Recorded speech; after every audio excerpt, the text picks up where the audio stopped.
all in one with නිර්මාණ මගේ channel එකට සියලුම දෙනා ආයුබෝවන් කියලා පිළිගන්නවා. ඔන්න අද අපි ඇවිල්ලා ඉන්නවා මහියංගනයේ රජමහා විහාරයට. ලෝතුර බුදුරජාණන් වහන්සේ ලක්දිවට පළවෙනි පාරට වැඩම කරන්නේ මහියංගනයට.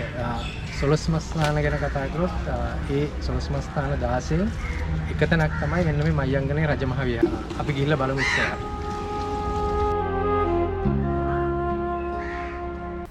මම කලින් සඳහන් කරා වගේම ඌව පළාතේ බදුල්ල දිස්ත්‍රික්කයේ තමයි මහියංගනයේ රජමහා විහාරය නිර්මාණය කරලා තියෙන්නේ. මහියංගනයේ රජමහා විහාරයේ ලෝතුර බුදුරජාණන් වහන්සේගේ පාද ස්පර්ශය ලැබූ පූජනීය පුදබිමක්. ඒ වගේම තමයි අපේ ලෝතුර බුදුරජාණන් වහන්සේ පළමු වරට ලක්දිවට වැඩම කරන්නේ මහියංගනය ප්‍රදේශයට. ඒ බුද්ධත්වයෙන් පසු 9 වෙනි දුරුතු පෝය දිනයේදී මහා වංශයේ සඳහන් වන පරිදි යක්ෂයින් দমনය කිරීමට මෙම ස්ථානයට වැඩම කරා කියලා සඳහන් වෙනවා.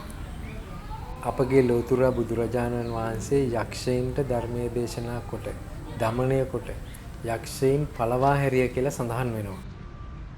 මේ අවස්ථාවේදී සුමන සමන් දෙවියන් ලෝතුර බුදුරජාණන් වහන්සේගෙන් වන්දනා කිරීම සඳහා යමක් ඉල්ලා සිටියා.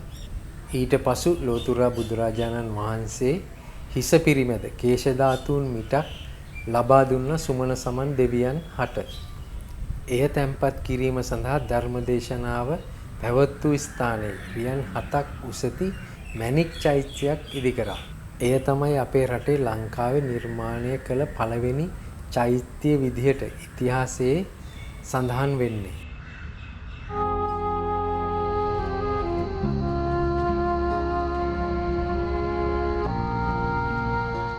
ලෝතුර බුදුරජාණන් වහන්සේ ජීවමානව වැඩ සිටින සමයේ තමයි මේ චෛත්‍ය ඉදිකොට ඇත්තේ. ඊට පසු බුදුරජාණන් වහන්සේ පිරිනිවන් පෑ පසු සරියුත් මහරහතන් වහන්සේගේ ශිෂ්‍යයෙකු සරබු මහරහතන් වහන්සේ අපගේ ලෝතුර බුදුරජාණන් වහන්සේගේ පරිනිර්වාණයෙන් පසු භාග්‍යවතුන් වහන්සේගේ ආදානයෙන් ලබාගත් ග්‍රීවා අස්ථි ධාතුන් වහන්සේලා ලංකාවට වැඩම කොට මෙම චෛත්‍යයේ තැන්පත් කොට මෙම චෛත්‍ය රියන් 12ක් උසට ඉදිකොට විශාල කරා කියලා ඉතිහාසයේ සඳහන් වෙනවා. ඊට පසු කාලීනව උද්දචූලාභය කුමාරයා මෙම චෛත්‍ය රියන් 30ක් උසට හදලා විශාල කරලා තියෙනවා. ඒ වගේම ඊට පසු කාලීනව ලංකාවේ ඉඳපු විශිෂ්ට රජතුමෙක් වන දුටුගැමුණු රජතුමා රියන් 80ක් උසට නිර්මාණය කරලා විශාල කරා කියලා සඳහන් වෙනවා. වෝහාරි තිස්ස සිරිසංගබෝ අග්බෝ පරාක්‍රම බහව් පළවෙනි විජය බහව් කීර්තිසී රාජසිංහ වගේ රජවරු මෙම චෛත්‍ය වරින් වර ප්‍රතිසංස්කරණය කරලා අලංකාරය කරලා තියෙනවා. අද වෙනකොට මහියංගනයේ චෛත්‍ය උස අඩි 120ක් විදිහට සඳහන් වෙනවා. මෙය අපේ රටේ බෞද්ධ උරුමයේ වැදගත්ම ස්ථානයක් විදිහට සඳහන් වෙනවා.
නැවතත් මේ වගේ වැඩසටහනකින් යනතුරු සියලු දෙනාටම සුබ දවසක් වේවා කියලා ප්‍රාර්ථනා කරනවා. ස්තුතියි.